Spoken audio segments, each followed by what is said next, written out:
जब हम कोई कहानी पढ़ते या सुनते हैं तो अक्सर हीरो और उसकी जीत की बात करते हैं। लेकिन कुछ मौतें ऐसी होती हैं जो जीत हार से भी ज्यादा याद रखी जाती हैं। ये वो मौतें हैं जो सिर्फ एक किरदार का अंत नहीं बल्कि एक पूरी पीढ़ी के लिए सबक बन जाती हैं।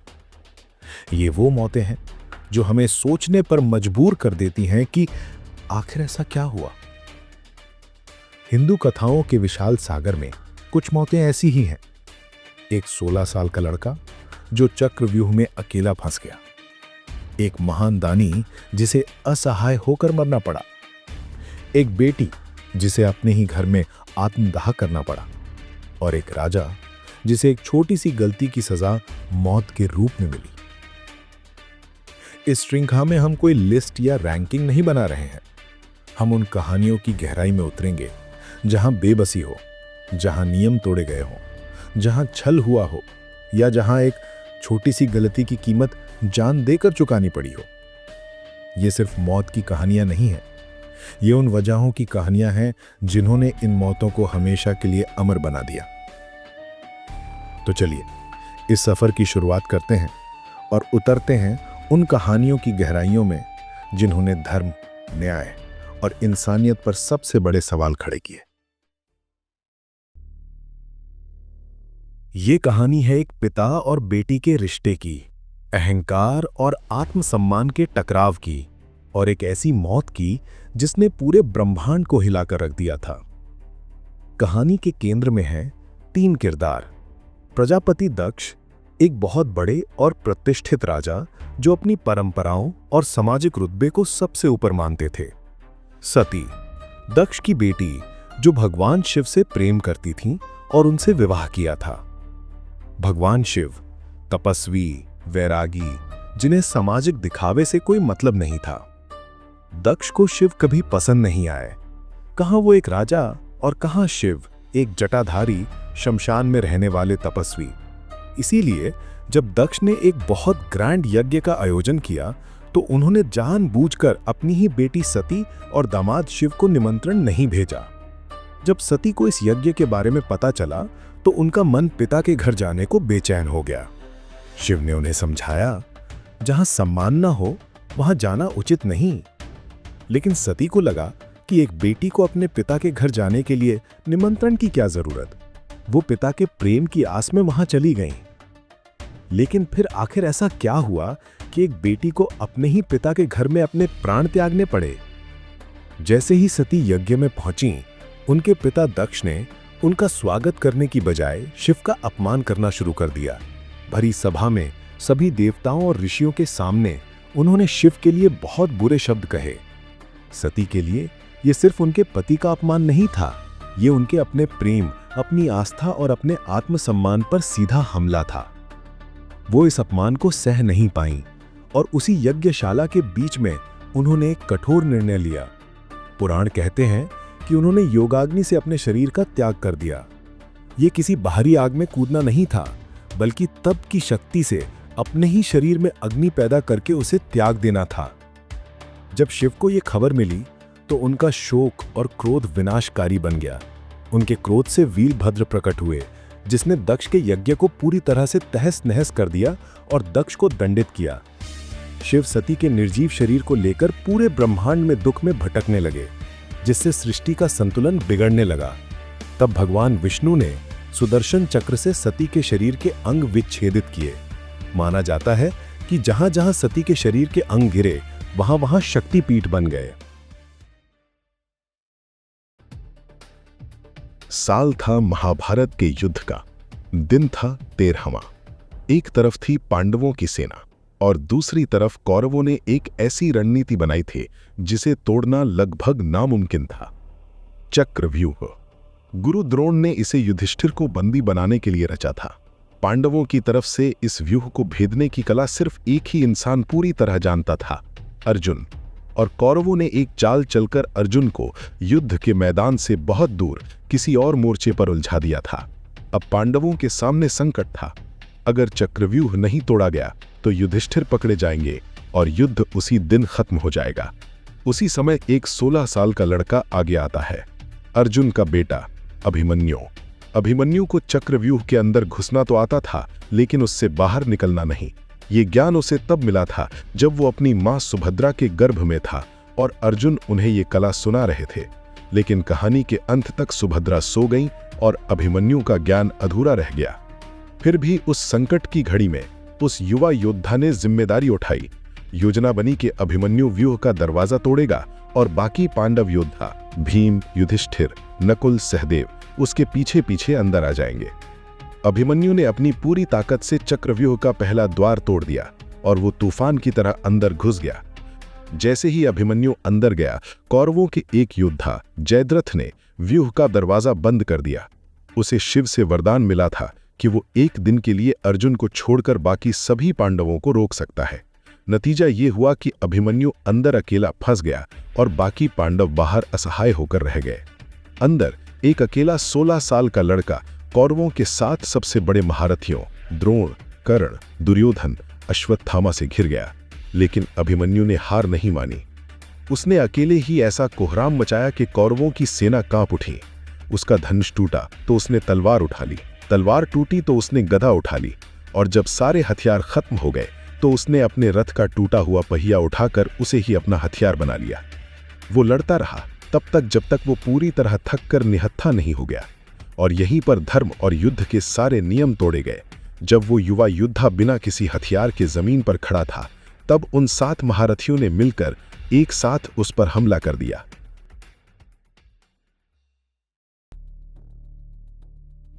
महाभारत की कहानी में अगर कोई एक किरदार है जिसके साथ शायद सबसे ज्यादा अन्याय हुआ, तो वो है कर्ण।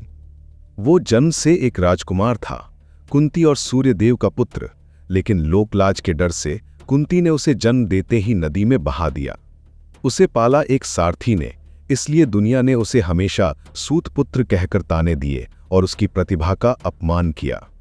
वो दुनिया का सबसे बड़ा धनुर्धर बनना चाहता था, लेकिन गुरु द्रोण ने उसे सिखाने से मना कर दिया। उसने झूठ बोलकर परशुराम से विद्या सीखी, पर सच सामने आने पर उसे शाप मिला कि जब तुम्हें इस विद्या की सबसे ज्यादा जरूरत होगी तुम इसे भूल जाओगे।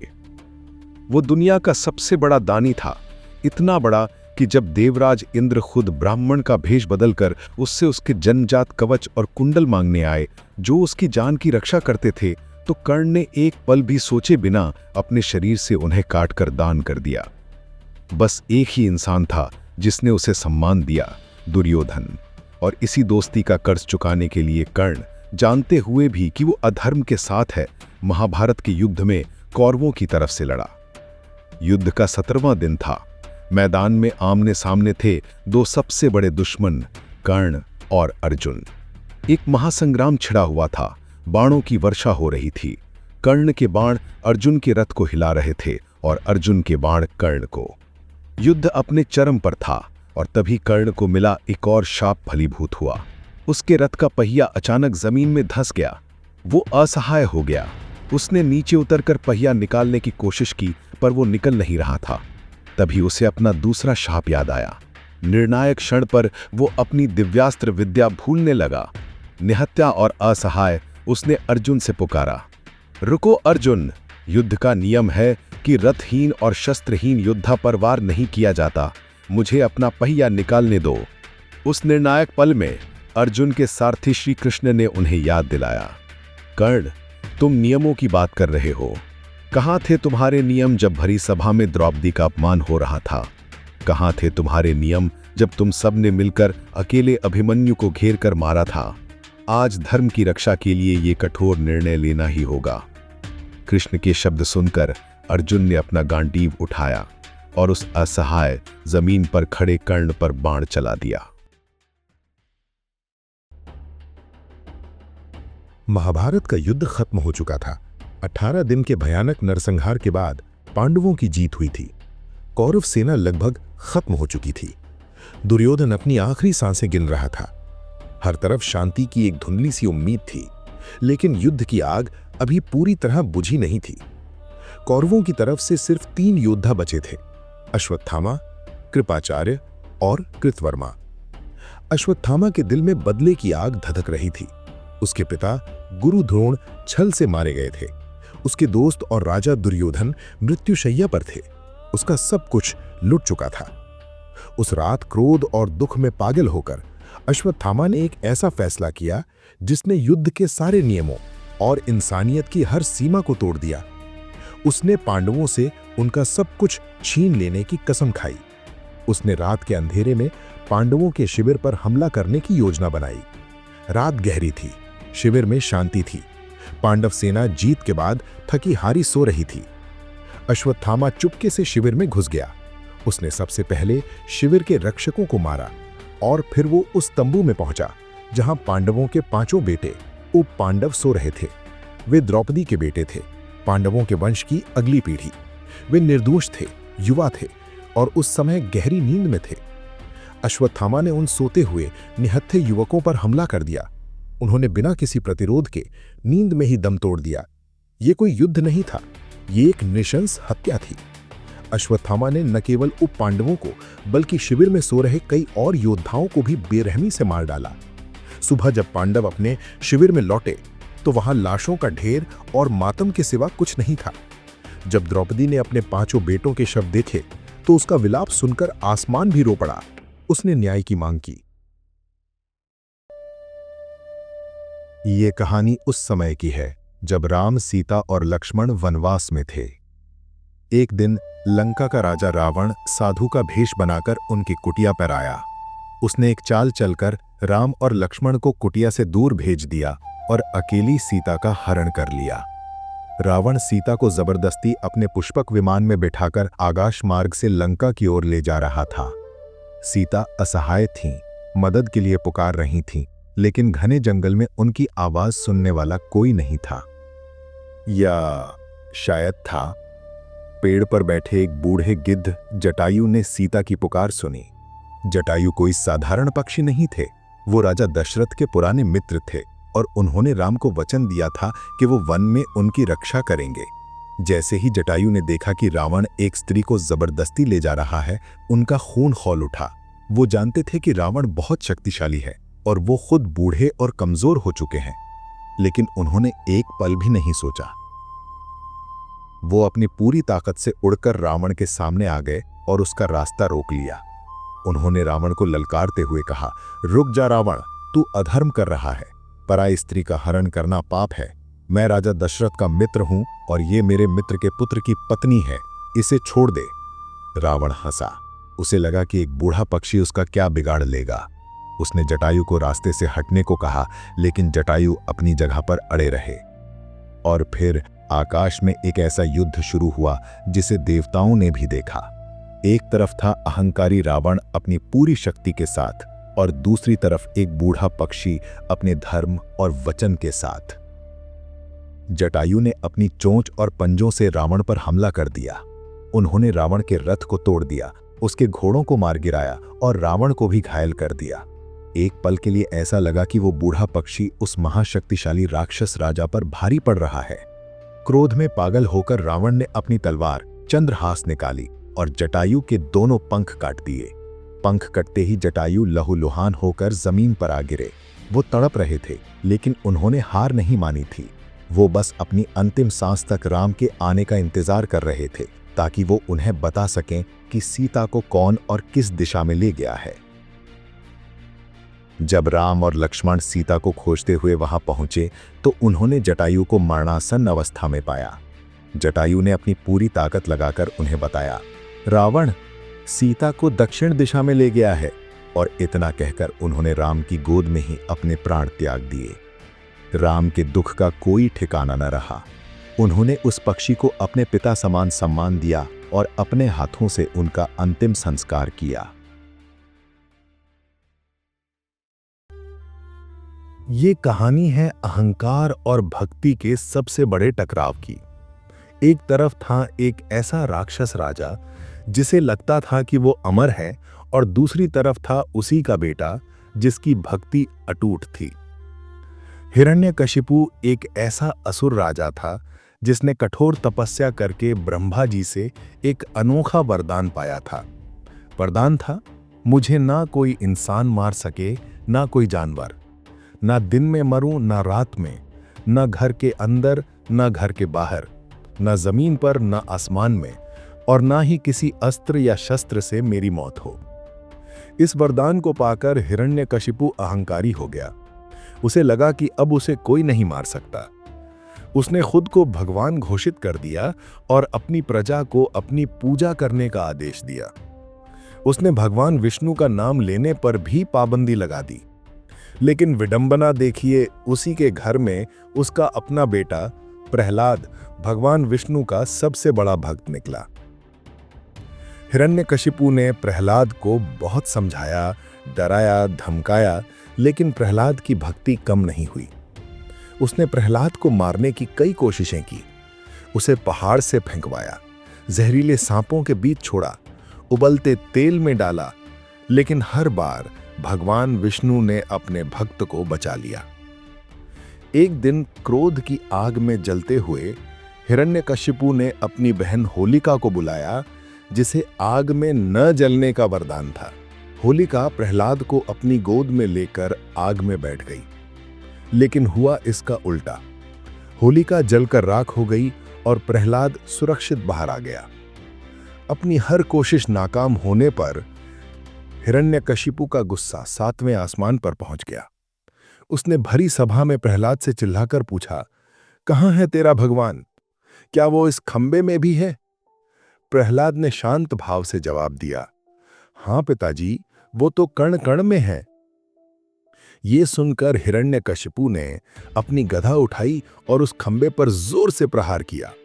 जैसे ही गदा खंबे से टकराई, वो एक भयंकर गर्जना के साथ फट गया और उसके अंदर से एक ऐसा अद्भुत और भयावह रूप प्रकट हुआ जिसे देखकर सब कांप उठे। वो थे भगवान नरसिंह, आधा शरीर इंसान का, आधा शेर का। वो न इंसान थे न जानवर। उन्होंने हिरण्यकशिपु को महल की दहलीज पर पकड़ा, जो न घर के अंदर थी न बाहर। समय गोधूली बेला का था, जो न दिन था न रात। नरसिंह भगवान ने उसे अपनी जांघों पर लिटा लिया, जो न जमीन थी न आसमान। और फिर उन्होंने अपने तेज नाखूनों से, जो न अस्त्र थे न शस्त्र, हिरण्यकशिपु का सीना चीर दिया। इस तरह ब्रह्मा जी के वरदान की हर शर्त का सम्मान रखते हुए भगवान नरसिंह ने अहंकार का अंत कर दिया।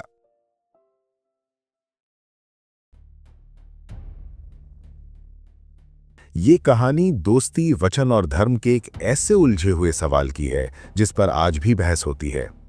ये कहानी है किष्किंधा के शक्तिशाली वानर राजा वाली की। वाली इतना शक्तिशाली था कि उसे इंद्र से एक वरदान मिला हुआ था, जो कोई भी उससे लड़ने आएगा उसकी आधी ताकत वाली में समा जाएगी।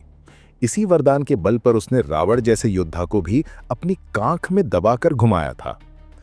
वाली का एक छोटा भाई था, सुग्रीव। एक गलतफहमी के कारण वाली ने सुग्रीव को राज्य से निकाल दिया और उसकी पत्नी रुमा को भी जबरदस्ती अपने पास रख लिया। डरा हुआ सुग्रीव अपने कुछ वफादार साथियों के साथ ऋष्यमुख पर्वत पर छिपकर रहने लगा, क्योंकि एक श्राप के कारण वाली वहां नहीं आ सकता था। इसी दौरान सीता की खोज में भटकते हुए राम और लक्ष्मण वहां पहुंचे। हनुमान जी ने उनकी मुलाकात सुग्रीव से करवाई। सुग्रीव ने राम को अपनी पूरी दुख भरी कहानी सुनाई।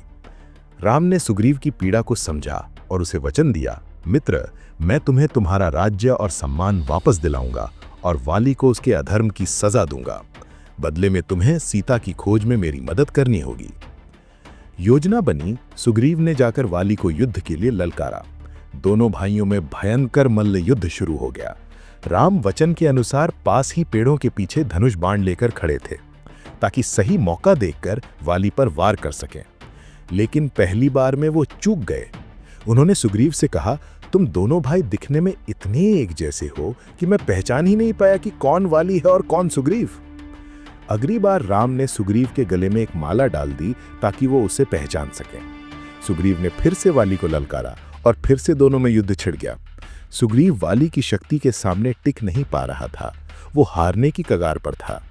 और तभी पेड़ों की ओट से एक तीर सनसनाता हुआ आया और सीधा वाली की छाती में जा लगा। वाली दर्द से कराहता हुआ जमीन पर गिर पड़ा। जब वाली ने देखा कि उस पर छिपकर वार करने वाले स्वयं श्री राम हैं, तो उसने पीड़ा में उनसे पूछा, हे राम, आप तो धर्म के रक्षक हैं, मैंने आपका क्या बिगाड़ा था? आपने एक शिकारी की तरह छिपकर मुझ पर वार क्यों किया? ये कौन सा धर्म है? तब राम ने उसे जवाब दिया, वाली, तुमने अपने छोटे भाई की पत्नी का हरण करके अधर्म किया है और अधर्मी को दंड देना राजा का कर्तव्य है। तुम एक जानवर की तरह व्यवहार कर रहे थे, इसलिए मैंने एक शिकारी की तरह ही तुम्हें दंड दिया। वाली को अपनी गलती का एहसास हुआ। उसने राम से क्षमा मांगी और अपने पुत्र अंगद को सुग्रीव को सौंपकर प्राण त्याग दिए। महाभारत के समय में मगध का एक ऐसा राजा था जिसके नाम से ही बाकी राजा कांपते थे, जरासंध। वो इतना शक्तिशाली था कि उसने कई राजाओं को हराकर उन्हें अपने कारागार में बंदी बना रखा था। कहा जाता है कि वो उन राजाओं की बलि देकर महाशक्तिशाली बनना चाहता था। उसी समय हस्तिनापुर में युधिष्ठिर राजसूय यज्ञ करने की तैयारी कर रहे थे, जिसका मतलब था कि उन्हें चक्रवर्ती सम्राट बनना था। लेकिन ये तब तक संभव नहीं था जब तक जरासंध जैसा शक्तिशाली राजा जीवित था। कोई भी उससे सीधे युद्ध में जीतने की हिम्मत नहीं कर सकता था। तब श्री कृष्ण ने एक योजना बनाई। वो भीम और अर्जुन के साथ ब्राह्मण का भेष बदलकर जरासंध की राजधानी राजगृह पहुंचे। जरासंध बहुत बड़ा दानी था और अपने द्वार पर आए किसी भी ब्राह्मण को खाली हाथ नहीं लौटाता था। उसने तीनों ब्राह्मणों का स्वागत किया और उनसे अपनी इच्छा बताने को कहा। श्री कृष्ण ने कहा, राजन, हम धन नहीं, द्वंद्व युद्ध चाहते हैं। जरासंध समझ गया कि ये साधारण ब्राह्मण नहीं है। उसने उनका असली परिचय पूछा। जब उसे पता चला कि ये कृष्ण, भीम और अर्जुन हैं, तो उसने चुनौती स्वीकार कर ली। उसने भीम को अपने बराबर का योद्धा मानकर मल्ल युद्ध के लिए चुना। शहर के बाहर अखाड़े में एक ऐसा भयंकर मल्ल युद्ध शुरू हुआ जो कई दिनों तक चलता रहा। कभी भीम भारी पड़ते तो कभी जरासंध। दोनों की शक्ति लगभग बराबर थी और कोई भी हार मानने को तैयार नहीं था। दिन बीतते जा रहे थे और भीम थकने लगे थे। वो जितनी बार भी जरासंध को पटक दे, वो फिर से उठकर खड़ा हो जाता था। श्री कृष्ण जानते थे कि जरासंध को ऐसे नहीं हराया जा सकता। उन्हें जरासंध के जन्म का एक रहस्य पता था। जरासंध का जन्म 2 टुकड़ों में हुआ था, जिसे जरा नाम की एक राक्षसी ने जोड़कर एक किया था। इसीलिए उसका नाम जरासंध जरा द्वारा जोड़ा गया पड़ा। श्री कृष्ण ने भीम को एक संकेत दिया। उन्होंने एक तिनका उठाया, उसे बीच से चीरा और दोनों हिस्सों को एक दूसरे की विपरीत दिशा में फेंक दिया। भीम इशारा समझ गए। अगली बार जब उन्होंने जरासंध को उठाया तो उन्होंने अपनी पूरी ताकत से उसके शरीर को बीच से 2 हिस्सों में चीर दिया और जैसा कृष्ण ने इशारा किया था, उन्होंने दोनों हिस्सों को एक दूसरे की उल्टी दिशा में फेंक दिया ताकि वो फिर से जुड़ ना सके। इस तरह उस अजय माने जाने वाले राजा का अंत हुआ। उसके बाद कृष्ण ने बंदी बनाए गए सभी राजाओं को आजाद कर दिया। महाभारत के युद्ध का 14वां दिन ढल चुका था, पर युद्ध रुका नहीं। अंधेरी रात में लड़ाई और भी भयानक हो गई।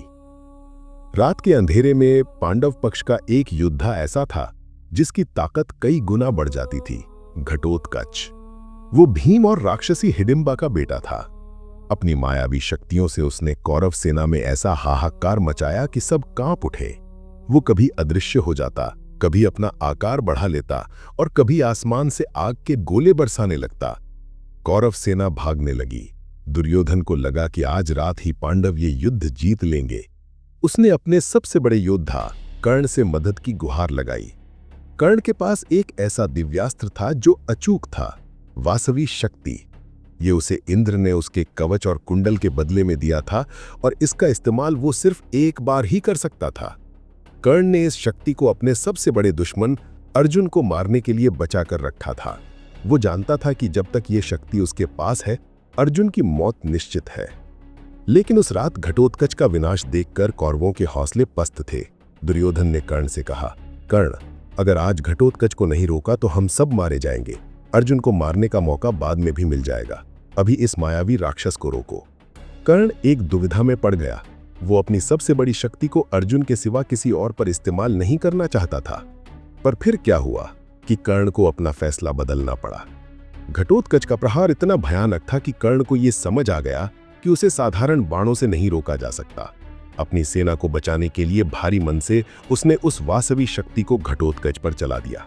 वो दिव्यास्त्र सीधा घटोत्कच की छाती में जा लगा। घटोत्कच समझ गया कि उसका अंत निकट है, लेकिन मरते मरते भी उसने अपनी सेना के लिए एक आखिरी काम किया। उसने अपना शरीर इतना विशाल बना लिया कि जब वो जमीन पर गिरा तो उसके नीचे दबकर कौरवों की हजारों की सेना कुचलकर मारी गई। पांडव सेना में शोक की लहर दौड़ गई। अपने बेटे को मरते देख भीम की आंखों से आंसू बहने लगे। लेकिन उसी समय पांडवों के शिविर में एक इंसान ऐसा था जो मुस्कुरा रहा था, श्री कृष्ण। अर्जुन ने हैरानी से पूछा, माधव, घटोत्कच हमारा अपना था, उसकी मौत पर आप खुश क्यों हो रहे हैं? तब कृष्ण ने समझाया, पार्थ, मैं घटोत्कच की मौत पर नहीं, तुम्हारी जान बचने पर खुश हूं। कर्ण ने अपना सबसे बड़ा अस्त्र तुम पर चलाने के लिए रखा था। आज घटोत्कच ने अपना बलिदान देकर तुम्हें बचा लिया है। अब कर्ण के पास तुम्हें हराने के लिए कुछ नहीं बचा। महाभारत की कहानी में एक ऐसा किरदार था जो अपनी प्रतिज्ञा और वचन के लिए जाना जाता था, भीष्म पितामह। वो हस्तिनापुर के संरक्षक थे, गंगा और शांतनु के पुत्र। उन्होंने अपने पिता की खुशी के लिए आजीवन ब्रह्मचारी रहने और सिंहासन पर कभी न बैठने की भीष्म प्रतिज्ञा ली थी। इसी प्रतिज्ञा के कारण उनके पिता ने उन्हें इच्छा मृत्यु का वरदान दिया था, यानी वो तभी मर सकते थे जब वो खुद चाहें। जब महाभारत का युद्ध शुरू हुआ तो भीष्म धर्म संकट में फंस गए। उनका दिल पांडवों के साथ था, लेकिन अपनी प्रतिज्ञा के कारण वो हस्तिनापुर के सिंहासन से बंधे हुए थे और इसीलिए उन्हें दुर्योधन की तरफ से लड़ना पड़ा। युद्ध के पहले 10 दिन तक भीष्म कौरव सेना के सेनापति रहे। उन्होंने ऐसा विध्वंस मचाया कि पांडव सेना हार की कगार पर पहुंच गई। श्री कृष्ण समझ गए कि जब तक भीष्म मैदान में है, पांडवों की जीत नामुमकिन है। तब उन्होंने एक ऐसी रणनीति बनाई जो धर्म और अधर्म के बीच की एक बहुत महीन रेखा पर खड़ी थी। भीष्म ने प्रतिज्ञा ली थी कि वो किसी स्त्री या नपुंसक पर हथियार नहीं उठाएंगे। पांडवों की सेना में शिखंडी नाम का एक योद्धा था जो पिछले जन्म में अंबा नाम की एक स्त्री थी और भीष्म को ही अपनी दुर्दशा का कारण मानती थी। 10वें दिन अर्जुन ने शिखंडी को अपनी ढाल बनाकर भीष्म के सामने खड़ा कर दिया। जैसे ही भीष्म ने शिखंडी को देखा, उन्होंने अपने हथियार नीचे रख दिए और तभी शिखंडी की आड़ में खड़े अर्जुन ने अपने बाणों की वर्षा शुरू कर दी। अर्जुन के बाण भीष्म के शरीर को आर पार करते चले गए। उनका पूरा शरीर बाणों से छिद गया। जब वो अपने रथ से नीचे गिरे तो उनका शरीर जमीन को नहीं छू पाया। वो उन हजारों तीरों पर ही पिघल गया जो उनके शरीर में घुसे हुए थे। इस तरह वो महान योद्धा कई हफ्तों और कुछ संस्करणों के अनुसार महीनों तक उसी शरशैया पर असहनीय पीड़ा सहते हुए जीवित रहे। उनका पूरा शरीर दर्द से कराह रहा था, लेकिन उनका मन शांत था। युद्ध खत्म होने के बाद युधिष्ठिर समेत सभी पांडव उनसे ज्ञान लेने पहुंचे। उसी शरशैया पर लेटे लेटे भीष्म ने उन्हें राजधर्म, नीति और जीवन के रहस्यों का उपदेश दिया और जब सूर्य उत्तरायण में आया तब उन्होंने शांत भाव से अपनी इच्छा से अपने प्राण त्याग दिए। ये कहानी उस राजा की है जिसका जन्म ही एक चमत्कार था। वो अभिमन्यु और उत्तरा के बेटे थे, राजा परीक्षित। जब वो अपनी मां के गर्भ में थे तब अश्वत्थामा ने ब्रह्मास्त्र चलाकर उन्हें मारने की कोशिश की थी, लेकिन श्री कृष्ण ने गर्भ में जाकर उनकी रक्षा की थी। परीक्षित एक बहुत ही नेक और धर्मपरायण राजा थे, लेकिन एक दिन उनसे एक छोटी सी भूल हो गई। वो जंगल में शिकार खेलने गए थे। भटकते भटकते प्यास से बेहाल होकर वो शमीक ऋषि के आश्रम पहुंचे। ऋषि उस समय गहरे ध्यान में लीन थे। उनकी आंखें बंद थीं और वो मौन व्रत में थे। राजा ने उनसे पानी मांगा, लेकिन ऋषि ने कोई जवाब नहीं दिया। थकान और प्यास से व्याकुल राजा को लगा कि ऋषि जानबूझकर उनका अपमान कर रहे हैं। क्रोध में आकर उन्होंने पास में पड़े एक मरे हुए सांप को उठाया और उसे ऋषि के गले में डाल दिया। कुछ देर बाद जब ऋषि के बेटे श्रृंगी आश्रम लौटे तो उन्होंने अपने पिता के गले में मरा हुआ सांप देखा। अपने पिता का ये अपमान देखकर वो क्रोध से भर गए। उन्होंने तुरंत अपने हाथ में जल लेकर श्राप दे दिया, जिस किसी ने भी मेरे पिता का अपमान किया है, आज से 7वें दिन तक्षक नाग के डसने से उसकी मृत्यु हो जाएगी। जब शमीक ऋषि का ध्यान टूटा और उन्हें इस श्राप के बारे में पता चला तो उन्हें बहुत दुख हुआ। उन्होंने तुरंत एक शिष्य को भेजकर राजा परीक्षित को इस श्राप की सूचना दी। अब सोचिए, आपको पता चले कि आपके पास जीने के लिए सिर्फ 7 दिन बचे हैं, आप क्या करेंगे? राजा परीक्षित ने श्राप को एक चुनौती की तरह नहीं बल्कि एक अवसर की तरह देखा। उन्हें अपनी गलती पर बहुत पछतावा हुआ। उन्होंने तुरंत अपना राजपाट अपने बेटे जन्मेजय को सौंप दिया और मोक्ष की खोज में गंगा नदी के तट पर चले गए। वहां उन्होंने सभी ऋषियों से पूछा कि जिस व्यक्ति की मृत्यु निश्चित हो उसे अपने अंतिम समय में क्या करना चाहिए। तभी वहां महान ऋषि शुकदेव पहुंचे। उन्होंने राजा परीक्षित को बताया कि इन 7 दिनों में उन्हें भगवान की कथा सुननी चाहिए, जिससे उनका मन सांसारिक मोह माया से हटकर ईश्वर में लग जाए। और फिर अगले 7 दिनों तक बिना कुछ खाए पिए राजा परीक्षित ने शुकदेव मुनि से श्रीमद् भागवत कथा सुनी। उन्होंने जीवन, मृत्यु, धर्म और मोक्ष के रहस्यों को जाना। 7वें दिन जब परीक्षित कथा श्रवण में लीन थे तो तक्षक नाग एक छोटे कीड़े का रूप धरकर उन फलों की टोकरी में छिप गया जो राजा के लिए लाए गए थे। जैसे ही राजा ने एक फल उठाया, उस कीड़े ने अपना असली रूप धारण किया और राजा परीक्षित को डस लिया। विष की ज्वाला से उनका शरीर तुरंत भस्म हो गया। लेकिन कथा कहती है कि उस समय उनका मन ईश्वर में इतना लीन था कि उन्हें मृत्यु का कोई भय नहीं हुआ और उन्होंने परम गति को प्राप्त किया। इससे पहले कि हम आगे बढ़ें, ये जानना जरूरी है कि ये प्रसंग रामायण के उत्तरकांड से आता है, जिसे कई विद्वान मूल वाल्मीकि रामायण का हिस्सा नहीं बल्कि बाद में जोड़ा गया अंश मानते हैं। इसीलिए इस कहानी पर बहुत विवाद है और इसे अलग अलग नजरियों से देखा जाता है। ये कहानी राम राज्य के उस दौर की है जिसे एक आदर्श शासन माना जाता था।